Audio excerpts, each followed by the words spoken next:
नमस्कार. राजश्रीज व्यवसाय मंत्रा या यूट्यूब चॅनलमध्ये आपणा सर्वांची खूप खूप स्वागत करते.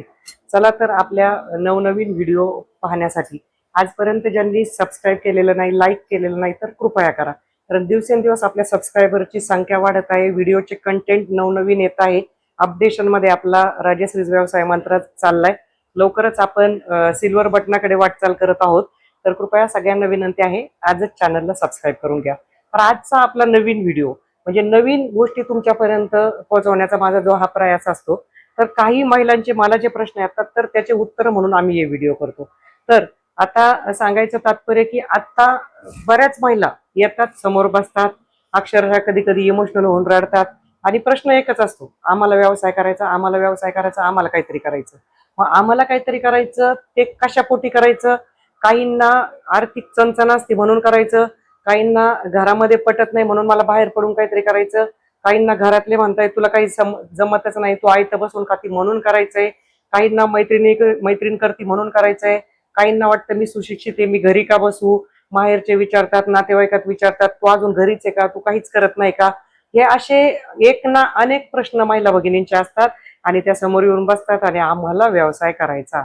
आता मला सांगा मैत्रिणींनो, सगळ्यांनीच जर व्यवसाय केला तर ज्यांनी व्यवसाय केला ते जे उत्पादन तयार होतं ते विकत घेणारं कुणीतरी पाहिजे की नाही पाहिजे. आणि सगळ्यांनीच व्यवसाय केला तर नोकरी कुणी करायची, बाकीच्या गोष्टी कुणी करायच्या, असे अनेक प्रश्न असतात. म्हणून मी महिलांना वेळोवेळी सांगण्याचा प्रयत्न करते की आपल्याला व्यवसाय करायचा ही गोष्ट चांगली आहे, परंतु मी व्यवसाय करत असताना जे उत्पादन मी तयार करल त्याला बाजारपेठ आहे का.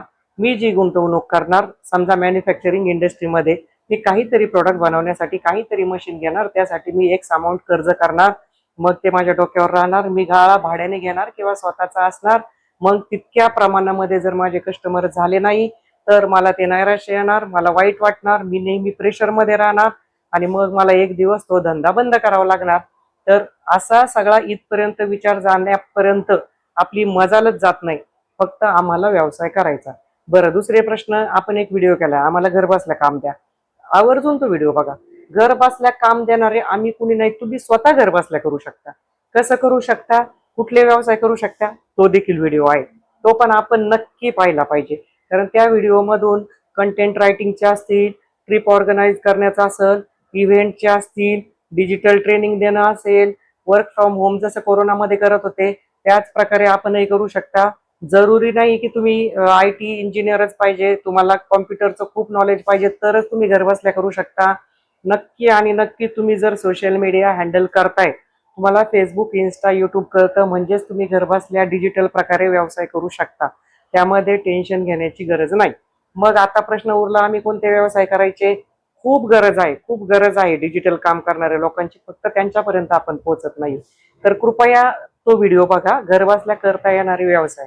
परत घर बसल्या काम मिळेल का, तो एक व्हिडिओ बघा. आता आजच्या मेन व्हिडिओकडे येऊ आपण, की आम्हाला व्यवसाय करायचा. माझ्या समोर समजा एखादी माझी भगिनी आली, तिच्यासोबत लहान बाळ असतं, लहान बाळ इन द सेन्स 2 वर्षाचं 3 वर्षाचं बाळ. त्या बाळाला मोबाईल देऊन बिचारी ती खेळायला नादी लावत असते आणि ती महिला माझ्या समोर बसून विचारत असते, मी कुठला व्यवसाय करू ताई. माझी एक पद्धत आहे की तुम्हाला व्यवसाय करायचा तर तुम्ही किती वेळ देऊ शकता, तुमचं शिक्षण काय, तुमची आवड कशामध्ये, तुमच्या फॅमिलीचा सपोर्ट आहे का, या बेसिक गोष्टी जर तुम्हाला नसतील तर तुम्हाला व्यवसायामध्ये डायरेक्ट पडून उपयोग होणार नाही. मग असं विचारता विचारता जेव्हा कळतंय की त्या घरामध्ये या व्यक्तीला आर्थिक चणचण आहे म्हणून जर व्यवसाय करायचा, पण पदरी छोटंसं बाळ पण आहे आणि व्यवसाय पण करायचा, मग त्या बाळाला कुठं ठेवायचं. कारण मार्गदर्शनला आल्यानंतर जर बाळ तुम्ही एक अर्धा तास मोबाईल देऊन नादी लावू शकता, तर तुम्ही व्यवसायाला कमीत कमी तुम्हाला 2 तास 4 तास द्यायचे, तर बॅकअप त्या बाळाला सांभाळणार कोणीतरी पाहिजे. उरला प्रश्न पाळणा घरला जर तुम्ही बाळ ठेवलं तर तुम्ही त्या व्यवसायातून किती कमावणार, किती पाळणा घरवालीला देणार. असे एक ना अनेक नाना प्रश्न पहिले स्वतःला विचारायला सुरुवात करा. कारण कुटुंब आणि मुलं ही आपली पहिली प्रायोरिटी. मी नेहमी माझ्या मार्गदर्शन मध्ये सांगते की माझी लहान मुलं असताना मी कधीही अशा प्रकारे मुलांना सोडून, म्हणजे खूपच लहान असताना सोडून व्यवसाय किंवा नोकरीसाठी किंवा कंपनीमध्ये गेलेली नाहीये. पहिली गोष्ट टू बी क्लिअर. हा, मी पार्लर शिकल्यानंतर घरात मुलं पाहून पार्लरचा व्यवसाय केला. मी बचत गट निर्मिती केली, महिला गोळा करून त्यांना बचत गट निर्माण करून देणं. आणि जोपर्यंत मुलं लहान आहे त्यांना गरज आहे तोपर्यंत मी घराच्या बाहेर जात नव्हते. हा, माझी मुलगी 8वीत गेल्यानंतर, दुसरा मुलगा 4थीत गेल्यानंतर मग मी मुलांना सोडून जेव्हा मुलगी सक्षम झाली मुलाला सांभाळायची त्यावेळेस मी बाहेर पडायला सुरुवात केली. तर माझ्या तमाम भगिनींना विनंती, लहान मुलं पहिले जोपासून मोठे करा. खूपच आर्थिक चणचण असेल तर घर बसल्याची व्यवसाय सर्च करा किंवा कोणाला तरी जॉईन व्हा. कोणाला तरी आपल्याच संस्थेमधली एखादी आहे काम करणारी आणि तिला डिजिटल प्लॅटफॉर्म वापरता येत नाही, तिचं उत्पादन खूप छान आहे. समजा हर्बल सोप मेकिंग आहे, तिचे छान साबण आहे बनवलेले, कॉस्मेटिक छान बनवती, पिशव्या छान शिवती, खाण्याच्या गोष्टी छान शिवती, पण तिच्याकडे मार्केट नाही. तर तुम्ही ग्राफिक्स डिझाईन क्रिएटिव्ह मेकिंग बनवून घ्या, तिच्या छान छान ऍड करून तुम्ही विका. तुम्ही तिच्याकडून विकत घ्या होलसेल रेटनी आणि तुमच्या नावाने ते प्रोडक्ट विका. अशा पण संस्थेमध्ये खूप लेडीज आहे. समजा एखादी स्त्री कुरडया पापड्या बनवती पण ती कमी प्रमाणामध्ये विकती, तर तिला विक्रीचं कौशल्य नाही, कारण जो बनवतो तो विकू शकत नाही असं बऱ्याच वेळा होतो, किंवा जो विकू शकतो तो बनवू शकत नाही.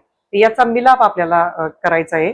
आणि विकण्यासाठी आपण संस्थेमधूनच जर काही वस्तू घेतल्या, मसाले असतील, साबण असतील, आपले पण संस्थेच्या अंतर्गत रुद्रा उद्योग समूह नावाने मसाले आहे.